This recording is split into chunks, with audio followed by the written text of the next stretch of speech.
Fyrst ætla ég að fara í lið númer 7 á blaðsíðu 30 í Excel-bókinni og setja leturlist eða vördart. Fer ég hér í insert flippan og hér undir text, sjá þetta byggilega betur á ykkar tölvu, þá fer ég hérna í vördart og vel útlit á leturlistina. Ég smelli hérna á, þá skrifa körfuboltaliðið Kitty og þetta ansi stórt. Ég smelli hér utan á ramman og fer hér á home flippan og ég ætla að minnka letrið þó nokkuð. Og síðan fer ég hér og bendillin svona svo 4-8 ör og þá get ég dregið að hingað upp. Úps. Svona.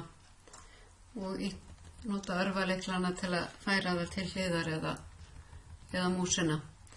Og ég get mótað leturlistina með því að fara hér á formatflippan ef ég er með það valið og ég get valið annað útlit.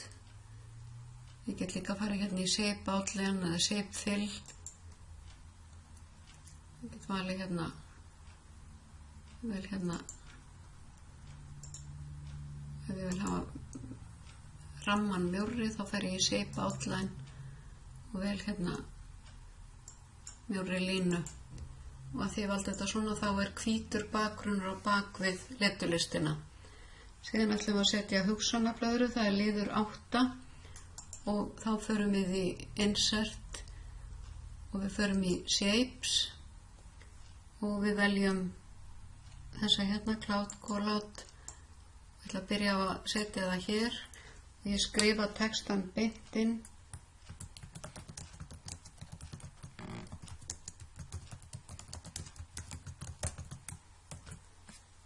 Og mjúka þetta síðan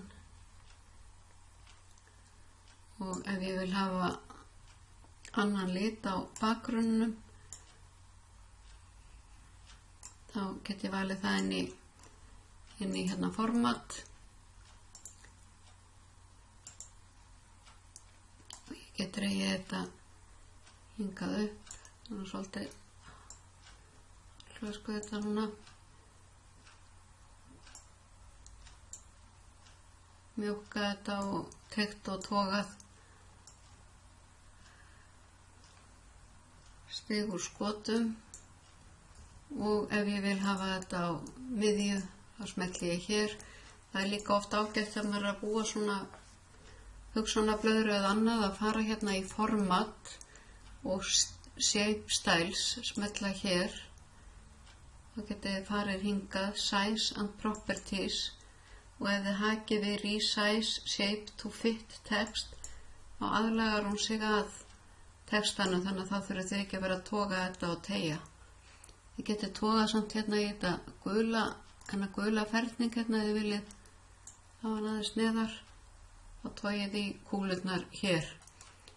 Og ég ætla að rista þetta og í næsta myndskeiði, það er ekki tekið fram í bókinni, þá ætla ég að sýna ykkur hvernig þið getið sett skjalið lárétt á síðuna og látið það passa á eina síðu.